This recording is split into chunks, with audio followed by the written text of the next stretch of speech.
Hello, welcome to TisTalk. This is a podcast coming from Tisbury, Wiltshire and surrounding villages. I'm Julianne Murphy. And I'm Mary Myers. This is the week beginning the 23rd of September. Nice to see you, Julianne. Nice to see you, Mary. I just wanted to tell you about a nice development up at the Nadder Centre.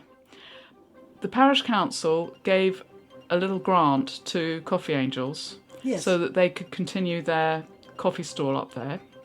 But it was sort of in danger over the summer because Coffee Angels was worried about, not making enough money. And having to employ somebody to exactly man the... But now they've decided to stay on. Okay. And Shelley is employing her son, Harry. Great. But it's a little bit of an interim measure until he maybe goes on to something else. But, you know, at least for the foreseeable future, that coffee stall is a fixture. And I'm sure it really improves the whole atmosphere of the place. Oh, I think so as well. Yeah, and it must improve footfall as well. I hope so. So everyone's pleased. Yeah. So, Mary, if Coffee Angels up at the Nadder is going to stay open, I think we should interview people there rather than our usual meeting them in Beaton's or Coffee Angels on the high street. It's a good idea, isn't it? Yeah, because it's quieter up there. It's quieter. And it's also nice to offer them a coffee or whatever. Yeah, and it's... And also good to, I don't know, say, here we are, here's TisTalk at the Nadder Centre. Yeah, exactly. Yes, we should do that. Yeah. You're right. From now on. Okay, we'll do that. We'll make appointments and with people up there. And also you can park. Yeah, that is true. Yeah. So what have we got on this week, Mary? Well, we've got a report from the marvellous carnival that happened yesterday. And we've also got Liz Coyle Camp with a second episode of the Yew Tree Chronicles. And the main guest we have is Harry Hodgson, who is the river keeper for Tefont Fishing Club. What was really interesting about that interview, I thought, was his list of nature. What is going on in the river? The beavers, the otters, It's fascinating. And then we've got a report by Anne Martin about the chair yoga sessions that have just started with the memory group. Okay. Still on the fitness theme, we have Wendy, second part of Wendy's easy fitness tips. And we have the what's-ons to finish, of course. We start with Mary down on the River Nadder talking to Harry Hodgson, the river keeper for the Tefont Fishing Club, and started by asking him what his job entails. I'm a paid employee of the club. I live in Tefont and I look after the river from Dinton to Lower Chicksgrove. We've got about 4 miles, double banks in places, single banks in places. And my role is to look after the river for the environment, but primarily for the anglers, to sustain a fishing club, really. Yeah. Right, is it a full-time job? It is through the summer, yeah, it is. And then I have a couple of days where I contract myself out to other clubs and I get to see other bits of river as well. So it keeps me really interested, yeah. Yeah. So what does the job involve? I mean, you say looking after the river. What does that mean? Bank maintenance, advising anglers on where the fish might be caught. Know, it's really hard to know what I'll be doing the next day because it changes so much. Summer's quite predictable, cutting back growth, mowing, keeping the river presentable. In winter it could be trees that have fallen down in wind in the river in places that we don't want them, but then a lot of the time it's putting trees into the river as well for habitat projects, which we've been doing for the last 2 weeks with the Wild Trout Trust. Improving the habitat for trout via trees going in the river, log deflectors, so many different things like that, yeah. What are log deflectors? A log deflector is like the one that the children have just been stood on there, so it's a log that goes out pointing upstream from the bank with the intention that it will channel the flow to one side but also cause a bit of scouring under the log which hopefully makes a deeper hole, which is good habitat for trout. Right. It can do a whole manner of things and hopefully it does benefit the trout and all the other creatures that live in the river, yeah. All right. Yeah. And are you a zoologist or just a keen fisherman, or what's your background? I started as a keen fisherman. That sort of grew into wanting to know a bit more about the conservation side of things. But I did a degree at Sparsholt College in Hampshire, which is aquaculture and fishery management. So that's my area of, I wouldn't like to say expertise, but I know a little bit about it. Yeah. You're a fish expert. Yeah, so that's where it goes. But naturally, I know it's not just fish we know about; it's the whole ecosystem, really. Yes, of course. And what other important species apart from trout are there on the river at this point? We've got otters, beavers, plenty of mammals like that. We have got water voles, which we've got to really protect as best as we can. They've got certain predators like mink, which they don't live too well together, so we try and hopefully keep the water vole population strong by looking after populations of invasive mink, which shouldn't be here. But a whole range of creatures, kingfishers, heron. Yeah. Yes. I could go you on mentioned forever, yeah. beavers, just like there as are if beavers. It's like normal to mention beavers. So have you seen any? I've been lucky enough to see them in person, yeah. We've caught them on camera a few times. Have you? Plenty of signs of them. Here on the Nadder? On the Nadder, yeah. That's exciting news. Yeah, it is, yeah. We don't know much about them yet, but they're definitely here. How did they get here? I guess it's as good as mine. Someone's broken a few rules somewhere, but they're here now, and I'm more than happy to see them, actually. So they don't interfere with the fish? They don't interfere with us at all. I think they'll have a few more enemies when they start chewing those cricket bat willows up and down the river, but we'll see what we can do about that. But yeah, I think we can more than happily live with them. Yeah. Right. How many do you think there are on this stretch? I wouldn't have the foggiest of clues, to be honest. It could be one. I wouldn't like to think it's 10, but who knows? Right. And what about otters? Are there? Yeah, plenty of otters. They're absolutely everywhere, to be honest. If you come where we are now, as it's getting dark, you'll 99% see one. They're always here. Right. And people have different opinions on them. I love seeing them. I don't think they do any sort of damage that's going to affect us on a large scale. So yeah, I love seeing those. Some people think they take the fish, or what? Fishermen think they take fish, but okay. And they do. There's nothing denying that. At this time of year, they're eating crayfish, mussels, that sort of thing. I don't think they do much damage to the fish at all. And at the end of the day, I think a healthy trout will escape an otter 9 out of 10 times. So, yeah, they'll take their fair share, but that's nature, and I'm more than happy for that. I'm looking after this river for all nature as well as the fish, so we've got to be fine with that, yeah. And do you think that we have a problem with the Nadder? In the survey that was done by the National Rivers Trust, the upper reaches of the Nadder came out as poor, poor quality. Here, I think, down here in Tefont is perhaps a bit better. Yeah. But do you think there's a problem? All rivers have a problem, so yeah, there is a problem, but it is a national thing. So I think we do what we can. There's definitely worse rivers out there. Right. But there's always room for improvement as well. So I think we need to work with the farmers, landowners. Probably the biggest enemy, there's the water companies, possibly. We can't always trust what they say. But yeah, it could always be improved. That's the main thing.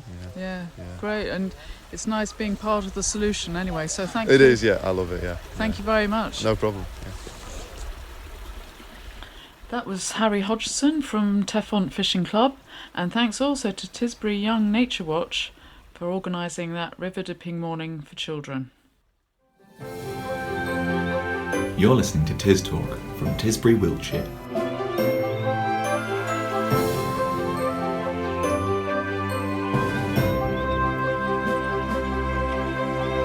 Next, we're really proud to present Liz Coyle Camp in the second episode of the Yew Tree Chronicles, a fanciful history of Tisbury seen through the eyes of our ancient yew tree in St John's Churchyard.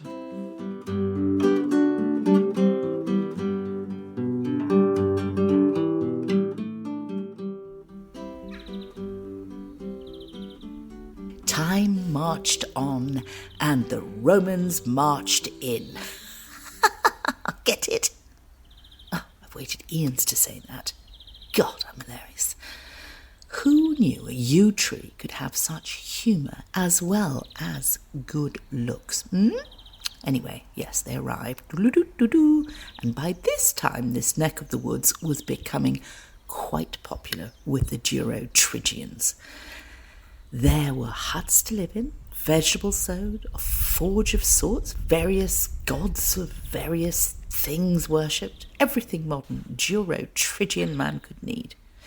And they were an okay lot, not always living in harmony with each other, mind you, who does, but definitely at one with nature, which, being on the nature side of the fence, I did appreciate. This time they were making much admired jewellery from the locally found precious pink coral, and the leaders, which I watched come and go, because of course I outlived everyone, wore lots of shiny things on their wrists and around their necks. In fact, I heard a long conversation one day about someone burying their treasure, probably because they heard the Romans were on their way, who wouldn't?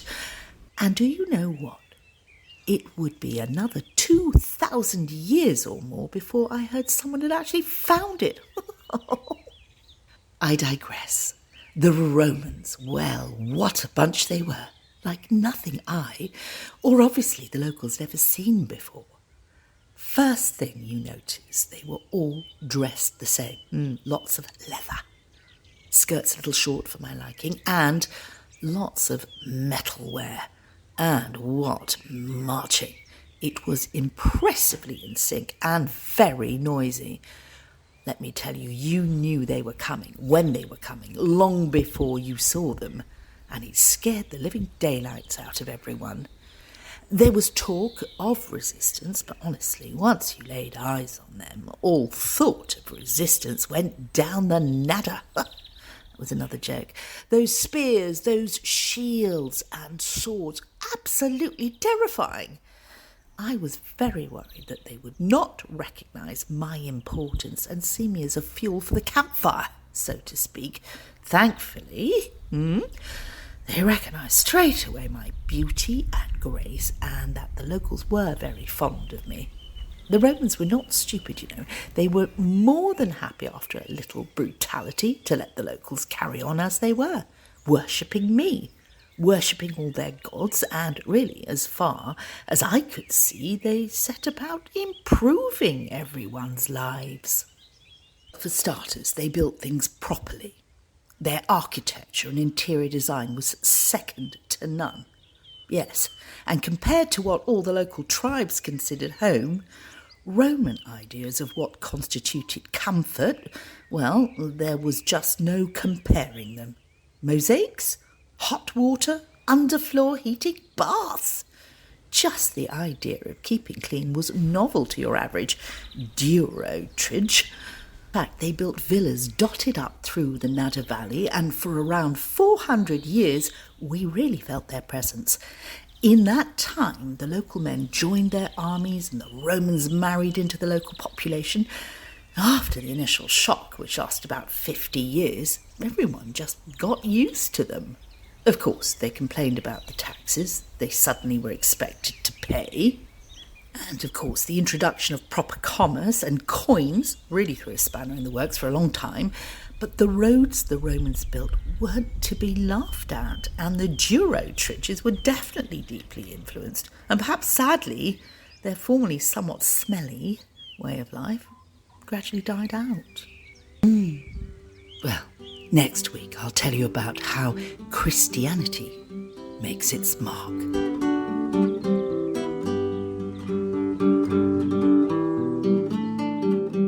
The Yew Tree Chronicles.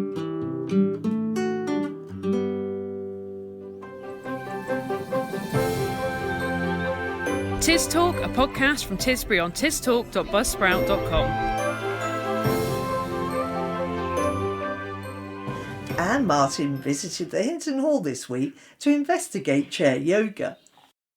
I'd just taken part in chair yoga in Hinton Hall with the group. There must have been nearly 50 of us in the hall having a really enjoyable time. And I've got a group of participants with me now who are going to talk about what they enjoy. So what did you enjoy about the class? Well, I first came when Anne-Marie did the chair yoga at the memory group, and I enjoyed it then. So I wanted to come back again.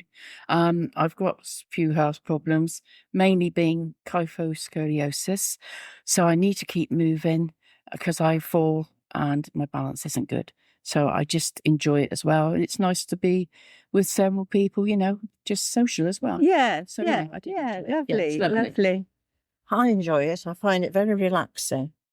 And you don't feel any stress or anything doing it. Yeah, yeah. I really enjoy it. Absolutely, yeah.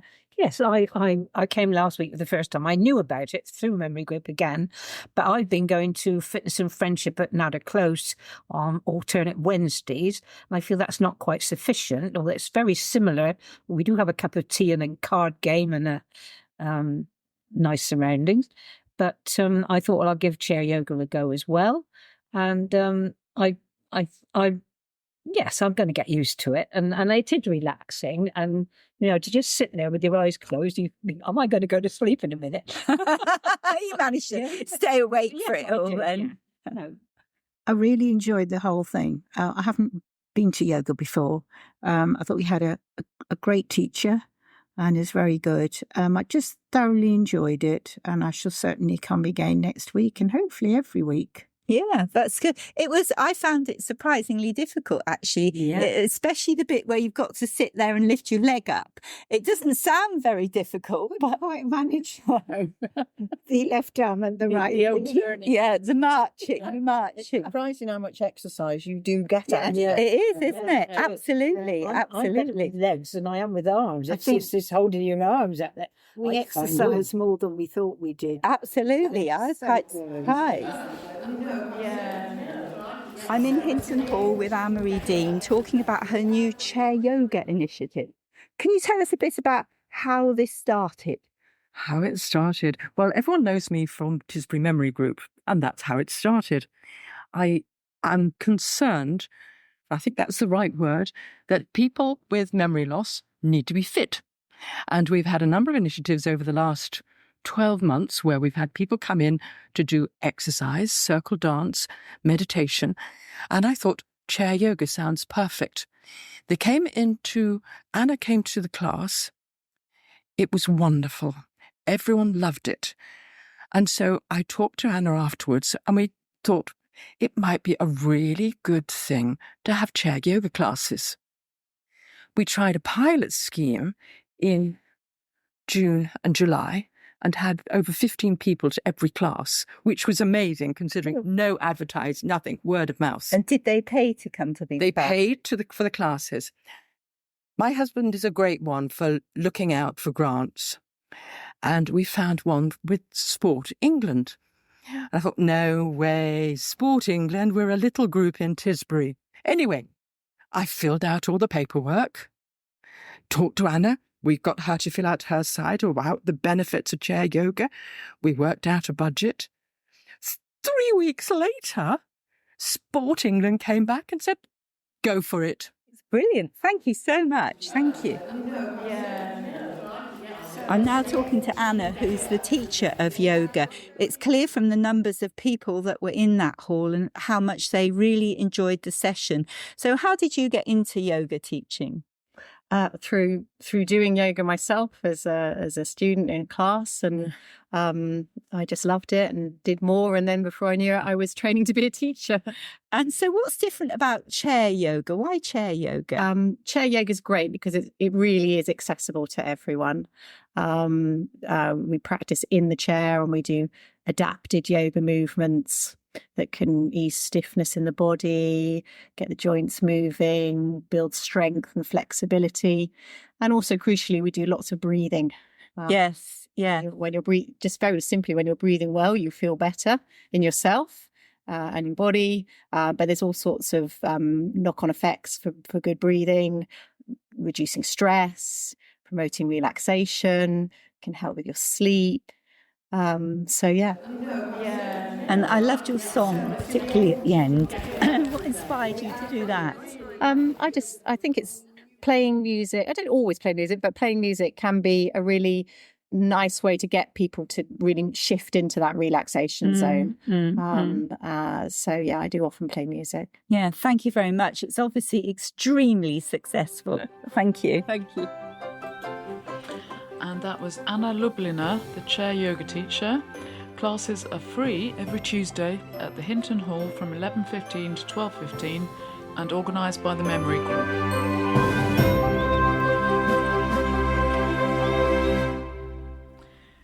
And now here's Wendy Spencer-Smith with some more easy fitness tips. Hello, this is Wendy Spencer-Smith here, and here is my fitness tips for you to try this week. So I thought this week that we would look at balance, very important part of fitness this is, and we should be looking at testing our balance at least twice a week, working towards balance. So first of all, I just want you to just have a little bit of concept about balance. If you can just imagine in your head of children's building blocks, those wooden building blocks that children have and they play with, and you imagine them stacking up a tower of the blocks. And when the blocks are all in line and all straight, the tower stands tall and it doesn't wobble. And then if you imagine stacking those blocks up so they're not in line with each other, the tower will fall down. So the first thing I want you to think about is just to stand really tall and to imagine from your feet coming all the way up to your body, to the top of your head, you are a series of blocks and you want them stacking one on top of each other neatly in order to hold your balance in place. Now you can do this in the centre of the room, or you can hold onto a chair or the kitchen counter or anything. And what we're going to do is we're going to stand on 2 feet and have that vision in our head of the blocks, one stacked on top of another. And then we're going to move our weight over into our left side, for example. So move all those blocks over onto the left side of your body so that you can release your right foot from the ground. And then what I want you to do is to bring your knee up as high as you can, and you can use your hands to assist you if you want to. So bring your knee up using your hands as high as you can, and then we're going to hold it there for a moment. And when you feel confident, release your hands from your knee, and the idea is to try and keep the knee in the position that it's at. And you can just see if you can hold that for a few moments. Find us on Facebook at TisTalk Listeners and Fans. And before the What's-Ons with Julianne, here's a reminder of that wonderful carnival we had on Saturday.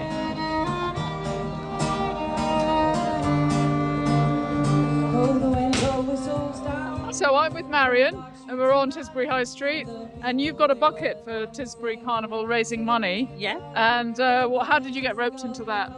Well, no, I just went into the hall up the road and I seen all these buckets. Thought, well, somebody's got to pick them up and try and get some money back. Right. So, and just hoping with all the entertainment going on that people will be generous. And have people been generous so far? Actually, I've been surprised, yes. Really? Yes, they have. That's good.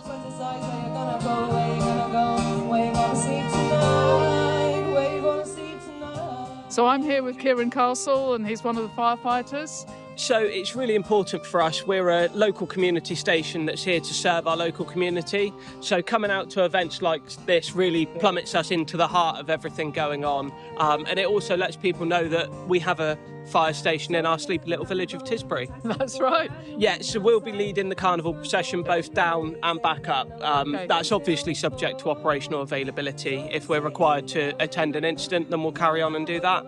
Oh, well, I hope that doesn't happen. With a bit of luck, not. Okay. Hey, singing a song, thinking this is a life. When you wake up in the morning and your health is twice the size, so you're gonna go where you're gonna go. So I'm recording now. So that was fun, wasn't it, Julianne? Yeah, it was really good fun, Mary. And we're now just walking back up to the high street. Yeah.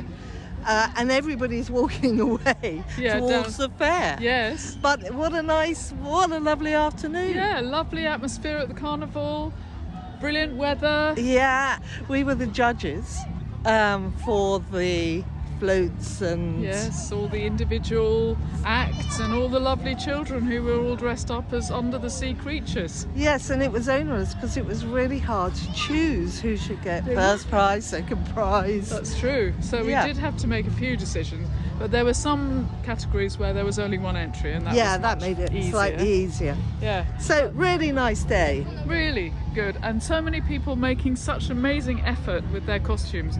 I mean, so many little umbrellas looking like jellyfish, so many young women and young men dressed up as mermaids and mermen. Mums and dads dressed up as lobsters and mermaids and things. Yeah. Oh, jellyfish. There was a jellyfish mum. Yeah, it was great.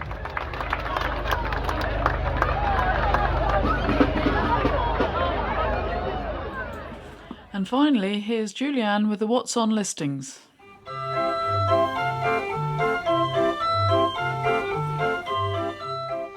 On Tuesday the 24th, Carer Cafe will be held at Beaton's 10:30 till 12 noon. Chair Yoga will be held in the Hinton Hall. This is organised by Memory Group.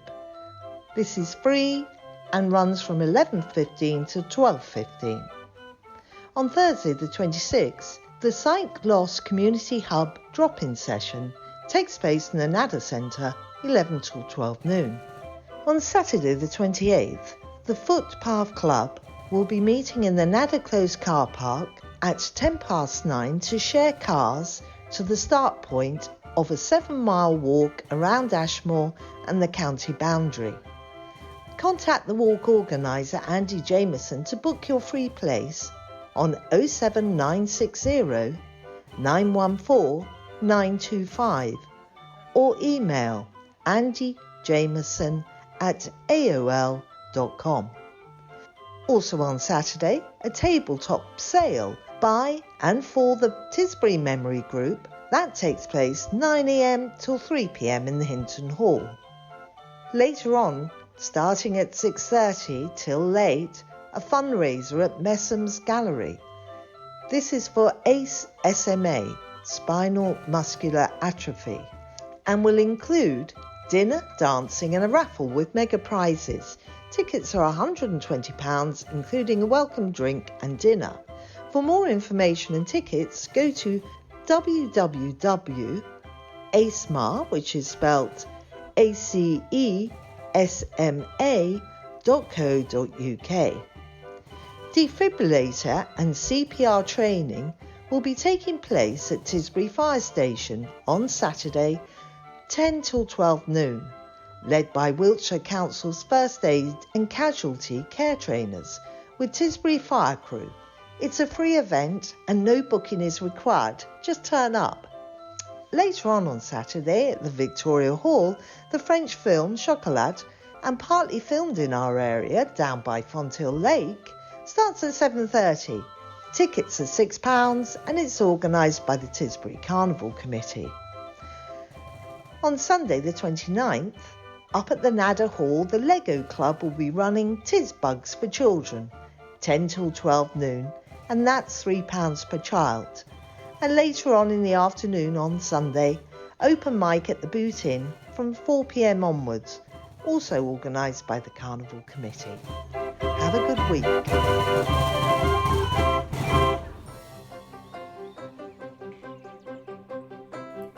That's all from us. We've been Julianne Murphy and Mary Myers, with special thanks to Anne Martin, Alan Marion Davis, Liz Coyle Camp and Tom Davison.